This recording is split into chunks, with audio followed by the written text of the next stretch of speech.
কি হইছে বাবা কি হইছে ধোয়া মা ধোয়া ধোয়া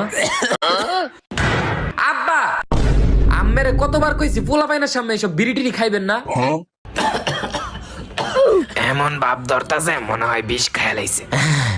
আরে মা ওই তো পোলা মানুষ হয় তোর মাইয়া না পোলা মানুষ হয় যখন জন্মাইছে একদিন না একদিন তো বিড়ি খাইবই না বাবা আমার পোলা বড় হইয়া বিড়ি সিগারেট খাইবো না আমার পোলা বড় হইয়া ডাক্তার হইব নেশা পানি তো ভুলেও মুহের কাছে আনবো না তাই না বাবা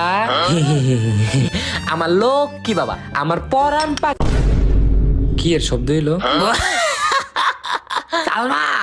তোর পোলা তো এখনই মাল খায় কি আম্মা এডি দেহি তোর শাড়ির নিচে এডি হইতাছে বম্বলার বাচ্চা এই তোর শিক্ষা দিচ্ছি হ্যাঁ এই তোর শিক্ষা না না মা এডি মাল না ওরে জুমতান না আমি মনে করছি এটা বড় ডাক্তার আর এটা মাল খায় তোরে তো এ না না মা এটা মোজো মা